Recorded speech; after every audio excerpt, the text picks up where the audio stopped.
Hi, everyone.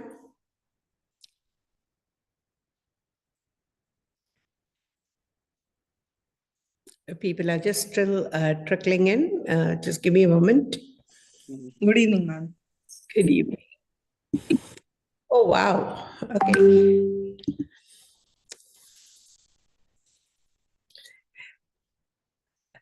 Are you watching from Bangalore Center or from home? From home, ma'am. We stay opposite each Hey. other's house, so we meet often for tea. Super, super. Lovely. So, welcome to yet another episode on Solve Your Stress. We're going live on YouTube simultaneously. And here we have some of the participants who are keen on participating in Solve Your Stress. Years back, stress was kind of unknown. And I still feel that it is yet quite unknown in villages and mountains. Lifestyle is so beautiful here. Uh, people just wake up and look at the sky and say, okay, fine, looks like it's a good day to do this today. And they flow with life, they flow with time. Uh, they have such simple lifestyle, and most of them are so contented, especially I'm talking about mountains of Dharamshala, and I'm still in the peripheral region where people are beautifully contented. They get whatever they get, and they feel, that's more than what I need. Wonderful. And the stark contrast is city life, where it doesn't matter how much you have, there's not enough. So we're constantly striving for more and more and more. Now, it's difficult to say what is right, what is wrong. Everything could be right, everything could be wrong. And yet, you wonder whether right or wrong, is it really worth getting so much stressed out? Even if you get it, all that you've been chasing, what would happen? How would it change your life? How would your life be?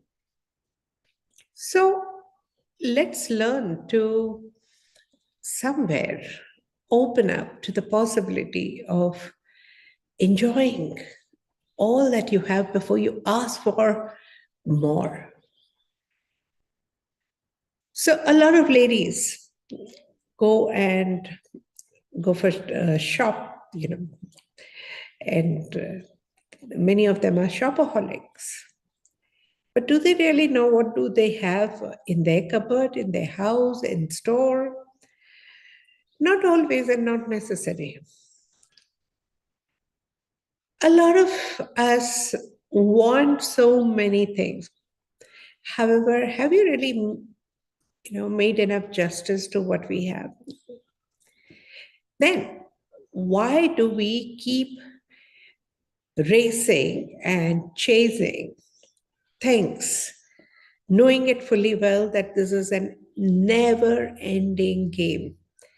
Because this racing and chasing help us become a better person.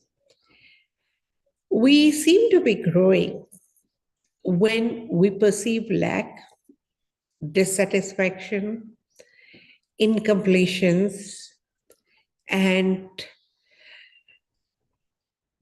inefficiency, right? So we feel that, oh, there isn't enough. I am not enough. I don't have enough. Life is not enough. People are not enough. Things are not enough. That not enough story help us grow. And interestingly, if the seed thought is not enough,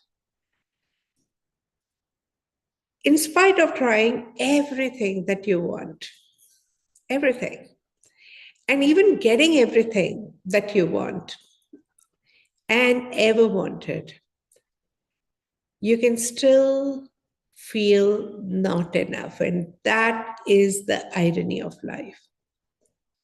So, a journey that begins with, I wish I have one tiny apartment and a Maruti car and a wife and a child who goes into a decent school, can continue further and say, hey, this is not enough. It's just one bedroom. I don't have enough room for my parents. So go for a bigger room, bigger house, better car, better school, better job. You progress. You still have a little bigger house. Still, you feel, oh, that's not enough. I need still more. My friends have more. So you go to a better job prospectus or better company and you get promotion. And you start comparing yourself with your colleagues and you feel, oh, there isn't enough. And even if you retire, you may retire feeling not enough. And the story of life continues. So, what we're chasing is not really a thing or number of things. We're actually chasing an experience of feeling enough. However, this stems from the belief that I am not enough or things are not enough. So if you plant a mango seed, over a period of time, you're going to get multiple mango seeds. If you plant a coconut, over a period of time, you will get multiple coconuts. Every desire, every thought is a very powerful seed. And you're going to get them in multiplication.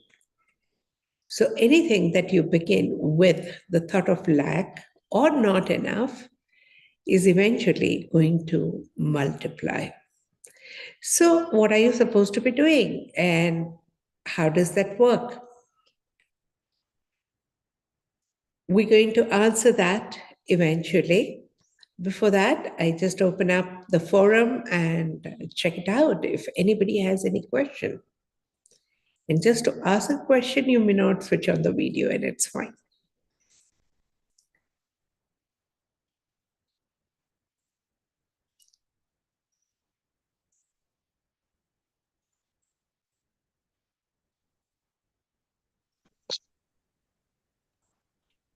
Yes, that should be. Sorry, Revati. Yeah, like a lot of times we have this is our conditioning. Seeking anything is like, greed. Even when we have to seek for ourselves, we have grown with that conditioning. So, and then there is also guilt of, oh, we have lived. There are others who don't even have so much. So, even if we want something better is happening in our life, there is always a guilt of, oh, they are not even getting that much. And that takes away the happiness from what we have. Many a times it hurts us somewhere. Okay, even if I've got, they have not got. And it is a very difficult thought to, just remove from the head. It sticks with you. It affects. Are you kind of questioning, or are you endorsing, or are you Yeah, sharing? that is a belief that I have grown up with. So it is Okay. difficult to come out of it. So like even when we step out into the world of manifestation, it is happening. That thing lurks. अरे ये ज्यादा पूछ लिया क्या ये ज्यादा are you am I doing right by asking, or is it the right thing? And if I want to help them, how to help them? So there are a lot of questions and a lot of turmoil. Again, you're in a sense of imbalance. That is my question to you: how to step out of this conditioning? Take a deep breath, Revati.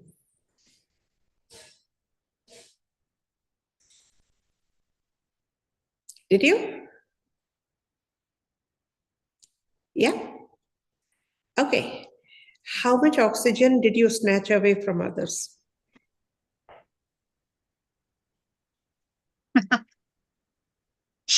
It's there for everyone. Absolutely. If others do not and cannot, maybe that's their story. But if you really want to do something for them, inspire them to take a deep breath and not stop taking deep breath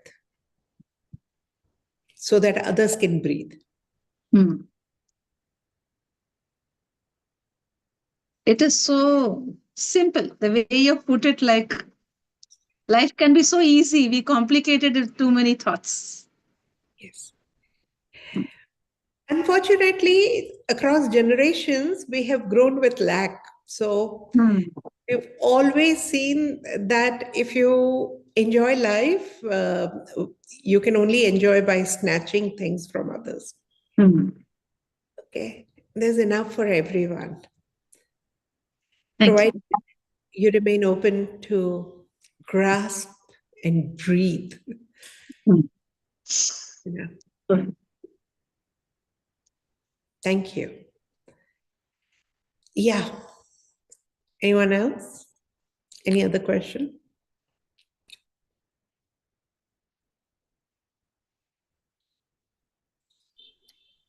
Ma'am. Yes, Shikha. Ma'am, in Jesus means we have been trained and to think in such a way that if we don't have enough, we are motivated to take action. Is this the way we have been trained?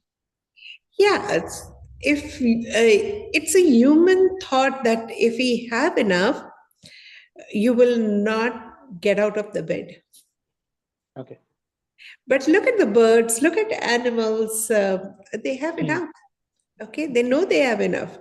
And yet, they may never remain in one place. Okay, they're constantly chirping, moving, doing their things because they are the guided ones. Not that we are not, we're also guided. However, we choose to ignore that guidance. Oh, good. It's a belief and not the truth that we need lack and not enough to continue growing in life. Means as life coaches, quite many business coaches and life coaches say, you need to keep on upgrading the target. So They are not spiritual coaches, they are life coaches. What they don't realize, I don't want to say anything about it. However, how many people really enjoy the whole process? Okay. So they want you to be on the move, keep progressing, because progress is something which is inevitable. However, my argument is you grew, you progressed from one cell to several cells. How much effort have you put in? Nothing. The progress and growth is inevitable. We don't have to struggle for it. We don't have to get stressed out for that. In fact, whatever you associate with progress and growth is going to be easy and effortless because progress is encouraged. Evolution is encouraged, right? So when you chase a goal, you may chase. However, I would say you're being the most unfortunate one. Let me tell you how, why. So people chase success, people chase happiness, people chase prosperity. The moment you tell yourself that I'm chasing, I'm following, I'm going after, all right, you're also telling yourself it's not there yet. True. You're depriving yourself from the very experience you're actually chasing. And when you get it, you're hardly there with that because then you make another objective and a goal. And the whole life goes in a journey, feeling deprived and not enough. In the process of chasing itself, there was a not pleasant experience. Absolutely. So are you not being unfair to yourself? True. It's how do we move from A to B? Then, if at all this is a situation, how do we move from A to B? Or we don't need to have B at all. No, do me move. Okay, there's a plan in place. Flow with it. You're not going to be at A at all. You will move. You can never be at A. All right. Only way you will remain at A if you keep resisting the flow. Mm-hmm. Otherwise, you're going to go with the flow anyway. Great, ma'am.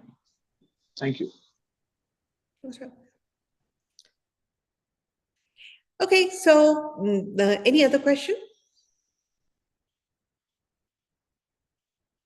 Ma'am, Hmm?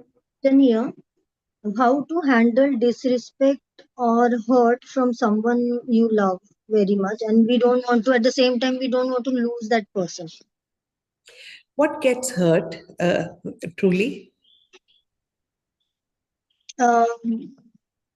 Not pay the person is disrespecting by not paying attention, for example. But who says that person has to pay attention? But we feel neglected. Suppose I feel neglected, then how to handle that? Right. So, what do you feel when you feel neglected? I feel hurt from inside if I'm neglected. I'm So, in front of the person and person do not pay attention. right. So, what gets hurt? I'm not That, asking who gets hurt. What gets hurt? that feeling of being neglected. The feeling of neglected doesn't get hurt. The feeling of being neglected gets reinforced. What Okay. gets hurt? I mean myself. How to, That's why I'm asking what, not whom. What part of you gets hurt? heart.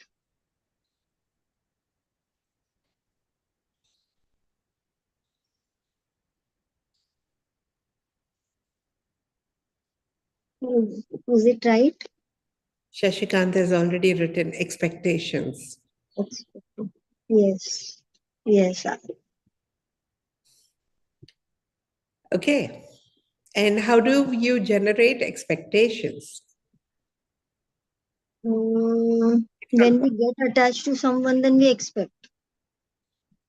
And what are you attached to? Someone or the expectations from that someone? Yes. Expectation from that someone. Right. And whose expectations are these? Myself. Mine. So, what are you attached to? That means expectation. Right. So, what gets hurt? Expectations. Correct. Okay. So, how do you avoid allowing or letting your expectations get hurt? Um, that is, I mean, my thoughts, which are, I mean, I'm expecting, so it's my fault. No, I wouldn't say just a fault, but why would you expect? Because you love that person. Are you sure you love that person or you love the expectations? Oh, expectations, maybe. And suppose if you have, say, lot of water all around you. Okay, your house is full of water, and you're living near water source. Okay, would you crave for water more? No, No. no. Why? Because there's a lot of water around me, so, Totally. and there's no lack. I mean, there is a lot of around, so I don't feel that. Right. The moment you're craving for attention, what are you telling yourself? What are you doing? On what basis are you craving attention? Um, That means I'm somewhere void that I feel void. Yeah, probably you have a void for attention. But why do you have void for attention? Mm,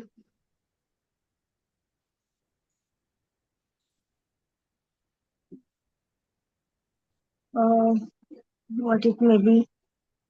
Hmm? Why am I having void? Yeah. Because that means I'm feel I don't know how to answer. You don't know how to answer? You have a void for attention because nobody is giving you attention. Yes. And nobody will give you attention till the time you give yourself the attention. Oh yes. Attention are you giving it to yourself? If you're truly giving genuine attention to yourself, you wouldn't care for anyone else's attention. Yes, yes. And interestingly, if you do not give attention to yourself, Hmm. nobody will feel inspired to give you attention. Okay. Yes.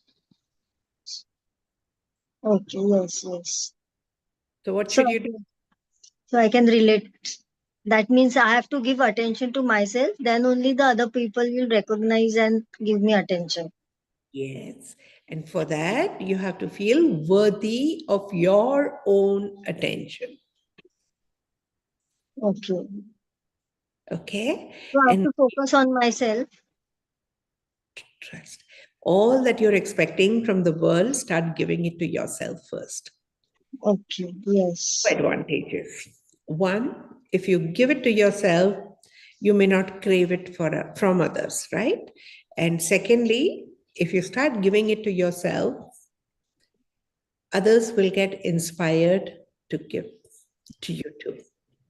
But once I do it myself, then it will happen automatically that others will give attention. Not immediately, but slowly, yes. Okay. Yes. Be your own priority if you expect others to have you as their priority.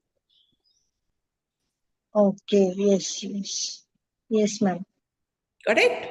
Yes, ma'am. Thank you. Awesome. Okay. It will take time, but the shift needs to begin from you. Yes, ma'am.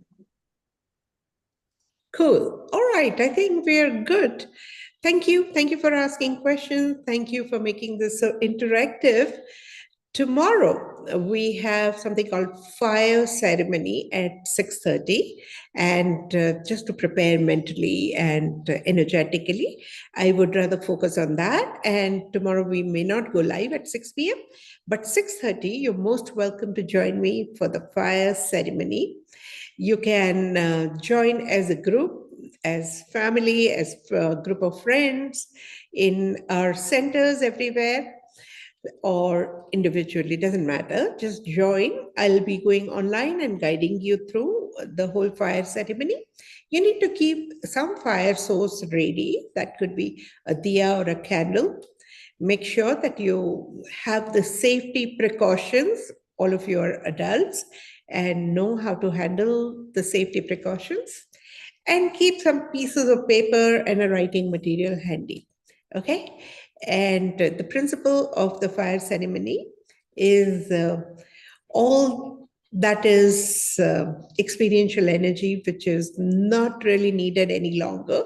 We may offer it to the fire, and fire becomes a great catalyst to seed new intent.